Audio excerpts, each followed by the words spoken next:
The Tom Woods Show, episode 2148. Prepare to set fire to the index card of allowable opinion. Your daily dose of liberty education starts here.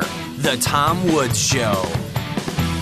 Hey folks, if you've decided it's best not to have your kids educated by people who have declared war on you, then consider the self-taught Ron Paul curriculum. Instructors like me will give your kids an unfair advantage and an education you and I could only have dreamed of. But make sure you join through my link, because only there do you get my $160 worth of free bonuses. My link is ronpaulhomeschool.com. Hey everybody, Tom Woods here, delighted to welcome Joe Becker to the program from the Mises Institute.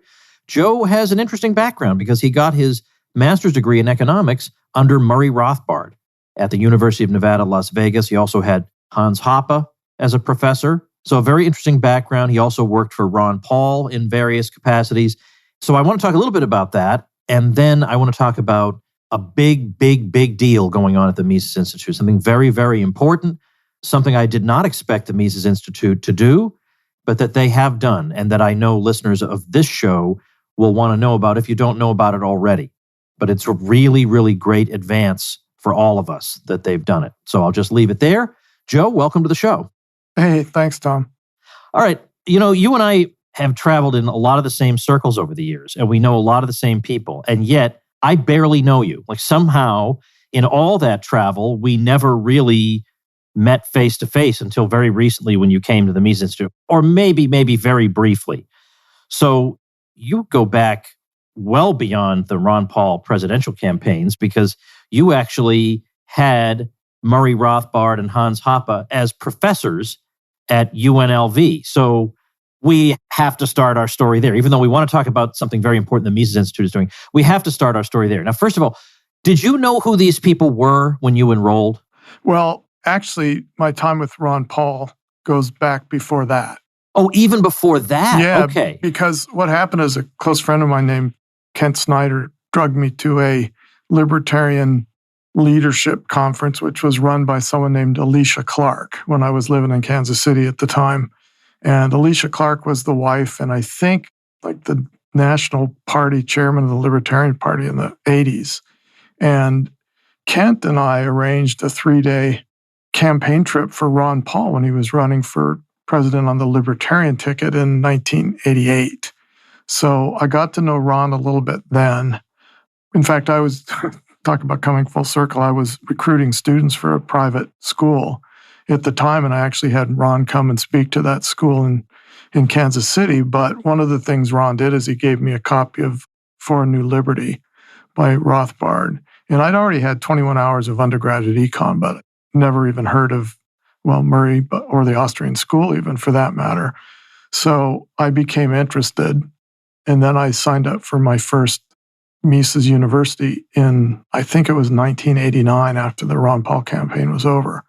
So it was actually Ron that directed me to the Mises Institute in that very early going.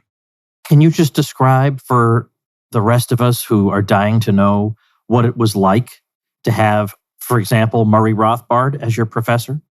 Well, it was great because I thought the world of his writing. And of course, I got a sense of who he was because he was one of the instructors at, Mises University in 89 when they went. I remember him and Hans and Lou Rockwell being there, and Dr. David Gordon.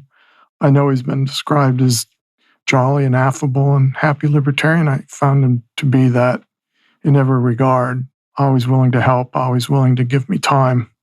I sort of went to UNLV with the false impression that they would be so happy to have people like us coming to UNLV to study with them that maybe it would be less than rigorous and we'd sort of be treated in a more friendly manner academically. But I definitely didn't find that to be the case. The study was rigorous. Hans and Murray were just as, or perhaps more demanding than the other instructors, but they were also much more enjoyable to be around. So, Yeah. Now, they had a weird relationship with their department, and it was fun. And Rothbard has this hilarious letter that he wrote in response to the department chairman, evaluating his performance. And Rothbard had outperformed the rest of the department combined. So he wrote this blistering response. I hope I can find it somewhere. Do you know what I'm talking about? Have you seen this thing? I have some vague memory of it. I do know that, shall I call it tension, maybe more accurately division in the department, served me extremely well. How I got it, I don't know, but I wound up with a high GMAT score, which is what I used to get into school there. And that allowed me to have a graduate assistantship, but there weren't any graduate assistantships with the Austrians, to my knowledge. So I wound up working for sort of a lefty mathematical economist.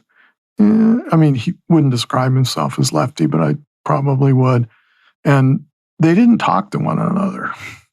But again, that served me super well, because what wound up happening is they would both talk to me, because one of them was my boss with the assistantship. And of course, I was there to work with Hans and Murray, so they were always happy to talk to me. So I would get the Austrian perspective on something and say, but how do you explain this to the lefty mathematician?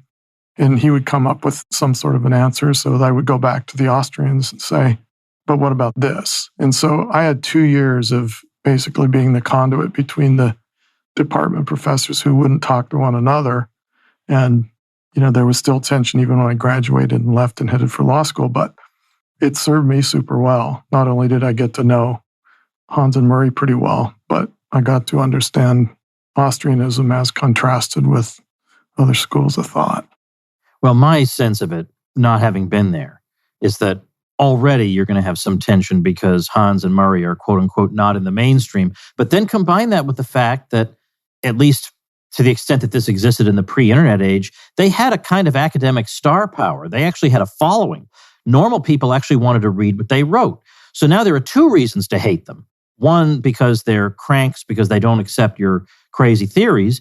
But number 2, envy, because they write things people actually read, and they're extremely prolific. I mean, they were as prolific, if not more, than the rest of the department combined. Anyway, I'm getting too much caught up, I think, in the politics of this. No, I think it's true. And I think envy is, you probably listed them in the reverse order, is probably envy more than, because nobody, and I wrote a little bit about this, nobody was flocking to UNLV to study with any of the other professors. And of course, I think Murray was congenial. Hans, on the other hand, could be a little more abrasive. Yeah, that's exactly the word I was about to say.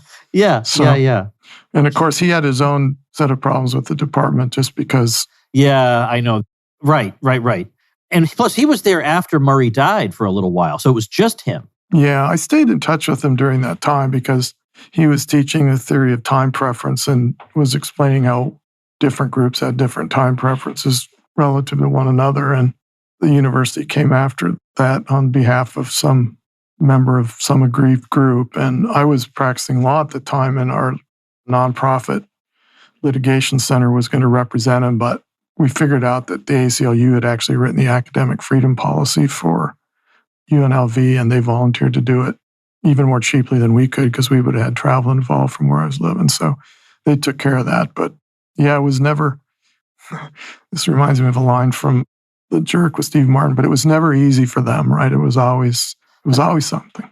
Yeah, it's never easy for me. I know the exact line you're talking about.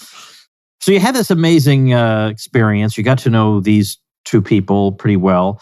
Then I guess you did legal work with, well, you worked actually in Ron Paul's office, but I think you also worked on the presidential campaigns. Yeah, that's true. I guess my other thank you goes out to Murray because he wrote a really, obviously great writer, but served me selfishly well because he wrote me a really great letter of recommendation for law school. So I wound up doing that and doing almost all my law school classes to the extent I could. I catered him to law and economics classes. And then when I got out of law school, I had to take a regular job briefly. But actually what happened is Murray died while I was in law school. I went to Murray's memorial service in New York, and I ran into Ron, not surprisingly, for the first time since, I worked with him on the 88 campaign. And he told me at the time, not everybody knows this, but I'm going to be running for Congress again in 96. And I said, well, I'll be getting out of law school about that time. If I could be of any help, I would really like to help you out. And he said, well, it's a little bit of a long shot. We've got some elections to get through, and he wound up having a runoff election that time too. But when he did get elected, he got in touch with me and asked me to come and work with him, which was sort of a natural fit because Murray was one of his intellectual heroes, of course. So like there I went off to the Hill, little kid who grew up in North Dakota. And, Murray talked about DC a lot and how bad it was, but it turned out to be significantly worse than even Murray described it. I mean, working for Ron was great. Yeah. Well, what made DC so bad? Well, DC was just a bad place to be, and it's largely because of the people. First of all, the people who were drawn to it are political types, not productive types, so generally unpleasant to be around. I think I was saying that, Ron's office was staffed philosophically as opposed to geographically or politically, so it wasn't people whose parents had donated to the members' campaign, and it wasn't, people particularly from the geographic district that the congressperson was from. It was philosophically staffed. So everybody in our office, they were great people and they were motivated and they wanted to do the right thing. On the other hand, most of the staffers in the other offices were not staffed that way. So, and you would walk the halls and, no one would look you in the eye. And it was the same thing on the metro because I started out riding the metro to the office because it was easier than fighting DC traffic at the time, which is probably worse now. And I came away convinced that the reason no one would look you in the eye is because they all knew they were doing really bad things. And it's not like they knew who you were. That would probably have made it even worse. It's just kind of that they knew they were doing bad things. And so nobody really wanted to look anyone in the eye. And of course, they were always looking to see who might be more important if they were talking to you, looking over your shoulder. So just generally unpleasant people. Then, of course, the lobbyists, also people, but, different motives. So we'd have an endless stream of lobbyists making appointments to come see us. And Ron would, of course, always see constituents from the district, but we weren't necessarily want to see every single lobbyist. So a lot of that got done by staff.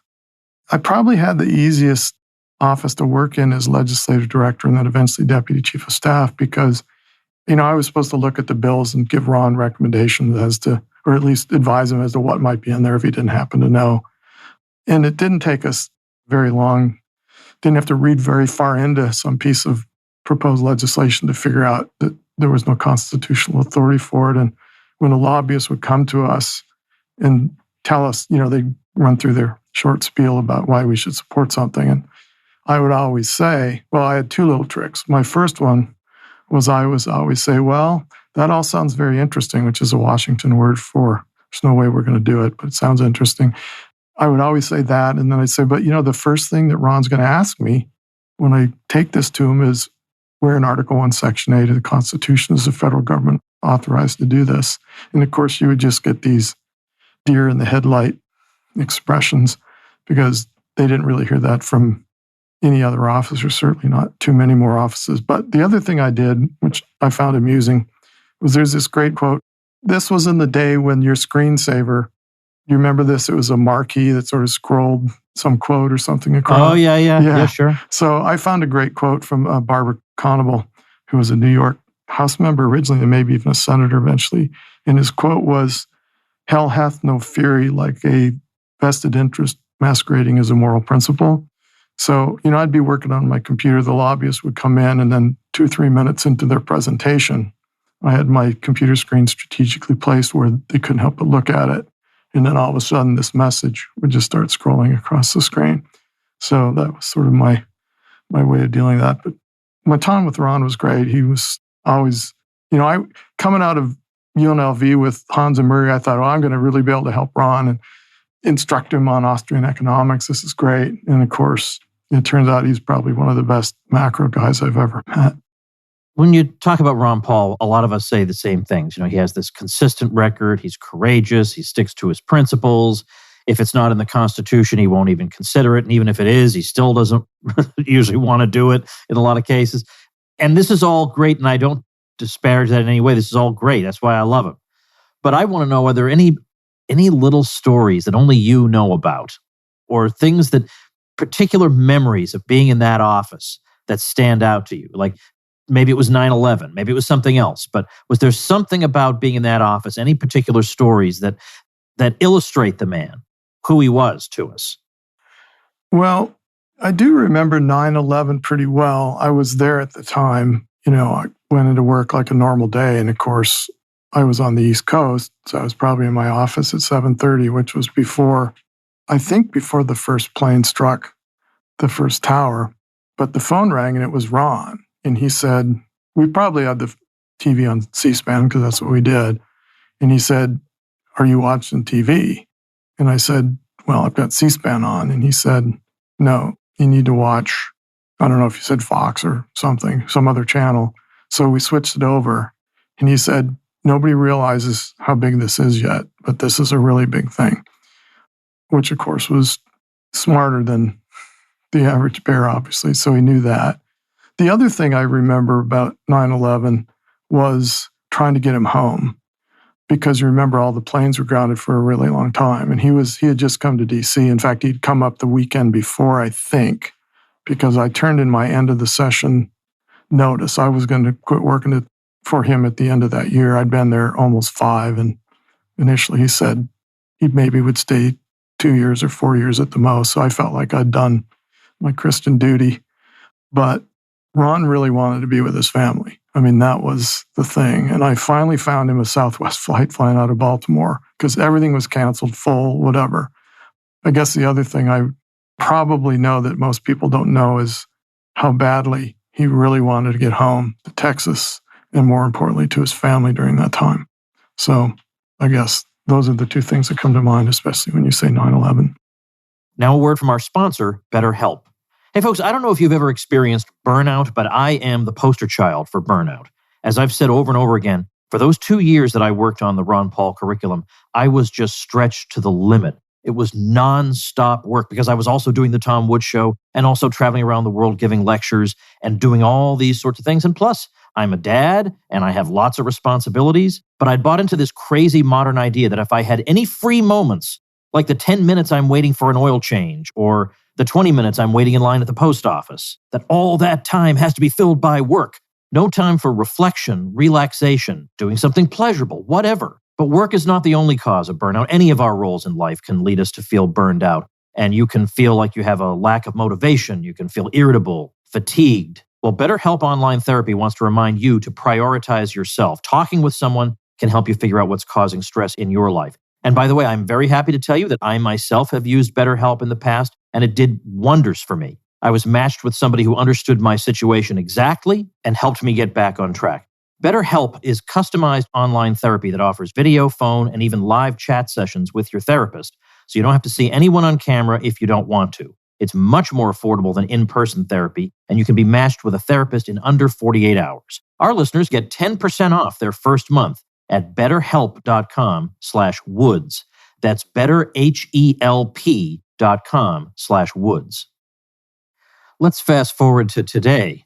For the past several years, you've been working on and then have since completed and begun a master's program in economics at the Mises Institute that people can enroll in remotely.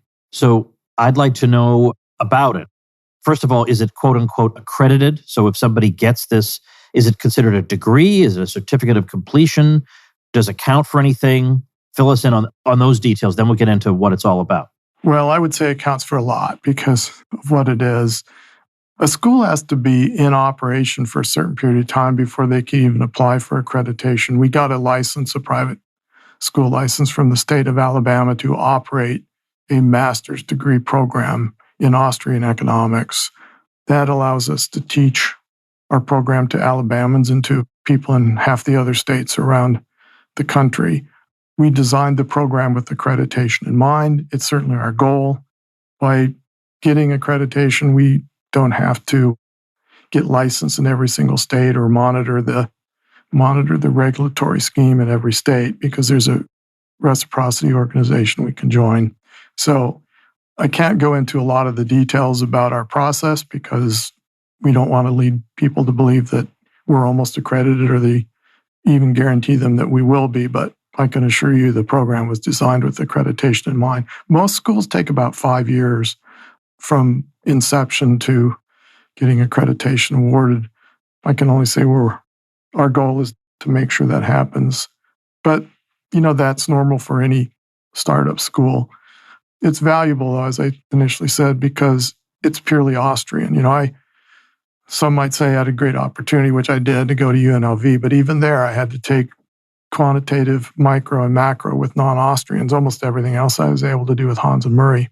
But this one, every single class, all 30 hours are taught only by Austrians. And of course, the Mises Institute set itself up very well to do this because for 40 years now, I guess I can say, they've been helping graduate students get through their PhD programs. So we have this vast expert faculty in the Austrian school. And of course, the beauty of the online program is if you want to take monetary with a monetary expert, you don't have to move to New Jersey. And then if you want to do regulatory cronyism stuff, you don't have to move to, wherever Tom DiLorenzo or Patrick Newman are. I mean, you get to do everything with the best subject matter experts in the Austrian school, right from wherever you happen to be, assuming you're in a state where we can currently teach. So there's that. Another big advantage is that we have a lot of private donors who are very excited about this program. So our tuition is about 1/3 of what one would typically pay for another online or even traditional education program. So how long has it been open and running? Is it a couple of years, a year? It is. I came in fall of 19. We started our first cohort in August of 20. I'm proud to say that our first few graduates will be going through commencement next month at the end of July. We've started 4 cohorts of graduate students. You can't say they're all progressing well. I mean, it is a time commitment. It's not, I guess, hearkening back to my earlier comments about Murray, it's rigorous. We're not just handing out degrees. We want people to know when we put our brand name on someone, we want them to know what they should know.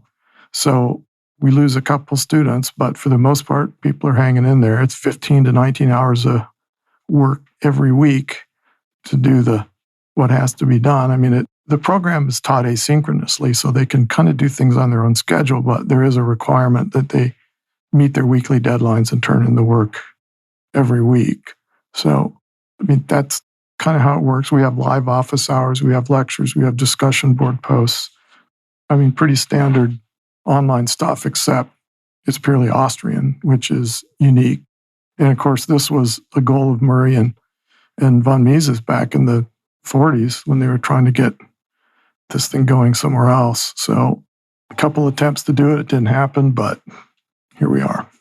Well, it's something people have wanted for a long time, is to be able to do this. And especially now, I noticed the change in the Mises University program for undergraduates, the in-person program for undergraduates, from the time I attended in 1993 to when I started teaching at it. And the difference was that because of the internet, the kids were showing up at a much, much higher level, with a much higher level of knowledge, previously existing knowledge already, because they had access, easy access to all these materials. I had to dig through in some academic library to find some of these obscure articles. Well, not anymore. And so you got kids who, they've already read half the stuff we're talking about. So now you have an audience that has had the opportunity to be exposed to Austrian economics to the extent that now they're ready for a master's program. Now they want some advanced material, and we have the opportunity to give it to them. Now, the typical master's program at a university involves a master's thesis at the end. Are you also requiring that to get the degree, and how does that work? Yeah, we do require that. The way it works is while they're taking their core courses and then their electives, they will normally identify a topic. We encourage them to start thinking about it. As soon as they finish their core courses, they probably have been exposed to a variety of professors at that point. So we basically ask students, what would you like to write on? And with whom would you like to work? And we try and accommodate their requests as best as we can. And like I say, we don't have a shortage of PhDs in good economics. We have plenty of those at our disposal. So they will go to work. They have 2 8-week terms or longer if necessary to write their thesis. I mean, the mission of the school is to provide quality online education, prepare faculty, and promote research in the Austrian School of Economics. I mean, that's the official mission statement. And so the thesis makes perfect sense because we want them to produce an article that's suitable for publication in a peer-reviewed journal is a condition of graduating. So that is a requirement. And of course, I was 5 years ahead of you, at least chronologically, at my first Mises U, and I think I went there with nothing more than For a New Liberty by Murray Rothbard. So your point's very well taken on what students are coming to us with as opposed to what you or I went to Mises University with back in the day. Well, I want to link, I'll find what the page is, but of course, I'll link on the show notes page to where people can read about the master's program and indeed even enroll. So that'll be at tomwoods.com/2148. Can you just run down some of the names of the academics at the Mises Institute whose materials you would indeed be studying as a master's student in this program? Yeah, I have a book list. I didn't bring it, but obviously the program concentrates heavily on the work of von Mises and Rothbard. We use the structure of production. We use Dr. Salerno's monetary materials. We use a lot of journal articles that have been published over the years. We do have a mathematical quantitative econ course, but it's taught from an Austrian perspective, which is really important. It emphasizes not only descriptive statistics, which we find useful, but the limitations of quantitative in the Austrian school. So that's very good. Just to make it easy for you, and it's pretty easy for people to remember, mises.org/edu is actually the page that you can go to. It's just mises.org/edu. Oh, okay. So that is easy. Yeah. So okay. You can find everything there. You can find the catalog. You can find the online application. We'll start another cohort here in August, which I guess is about 2 months off. We still have a couple places there. If someone is interested, and probably worthwhile to mention what we're looking for in students. Yeah, I was going to say, do you have to have an undergraduate degree already?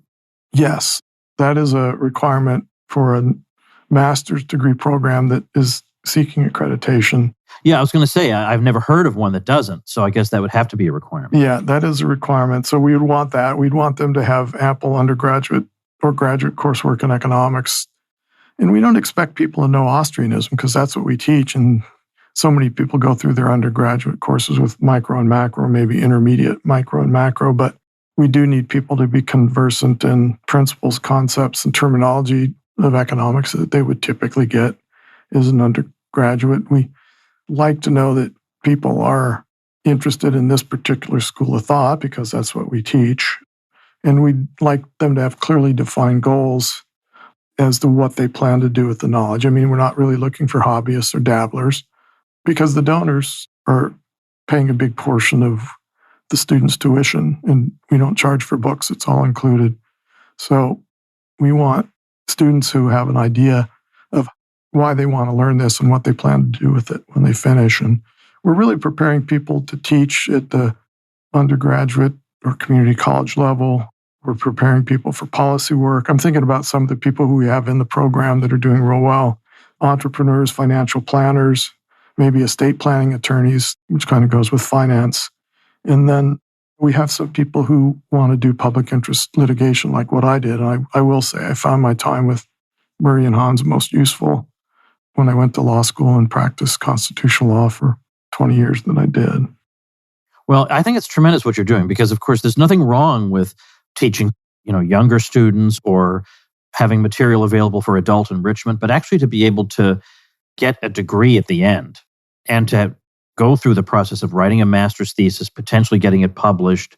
I don't think we have that anywhere in our movement, certainly. And in academia, even, it's hard to find a pure Austrian program. So this is a great new direction for the Mises Institute. And it's an addition, I shouldn't say it that way. It's an additional direction for the Mises Institute. Yeah, it's a new project about which we're very excited. And I'm very happy to be a part of. I mean, I feel like, I got as close to this as I could with what there was at the time, but I think this is definitely better. Well, I would think that the audience of the Tom Woods Show is about as perfect a target demographic for this master's program as you are likely to find anywhere on this earth. So for folks who are interested, it's Mises, MISES, mises.org/edu. I'll also be linking to it at tomwoods.com/2148. Well, good luck with it, Joe. I hope it continues to grow and flourish. Yes, we expect only good things going forward. And it's always, well, it's nice getting to know you a little bit better other than just crossing in the hallways here over the last couple of years. So. And taking over my old office at the Mises Institute. That's right. It's a fine one, except when they're blowing the leaves and the pine straw out from, as you probably remember, from behind. I have so many fond memories of that office, and then wasting time by procrastinating, going over to talk to Mark Thornton in the next office, who was so understanding when I would go do that. Yeah, he's still there. So I have the same temptation. But well, I am looking forward. I assume you're going to be in Arizona in October. Can I assume that? I certainly will. Okay, so in October, the Mises Institute is having its 40th anniversary celebration as part of its supporter summit this year. It takes the form of a 40th anniversary celebration. So I'll be one of the speakers, and it's a real star-studded lineup. It's very, very much worth checking out. So that's Mises.org/events. You want to be there. So I'm very much looking forward to that. And thanks for the conversation today. Yeah, thanks, Tom. Appreciate it. All right, folks, just a reminder, the number of episodes, as I said, will sort of dwindle a bit this month, a few here and there each week rather than the consistent 5. But we'll be getting back to the full schedule within a week or two. We'll be back to the robust Tom Woods Show schedule. In the meantime, you have 2,147 old episodes that you can always listen to keep you company. Thanks for listening, everybody. Become a smarter libertarian in just 30 minutes a day. Visit TomWoods.com to subscribe to the show for free, and we'll see you next time. Like the sound of The Tom Woods Show? My audio production is provided by Podsworth Media. Check them out at podsworth.com.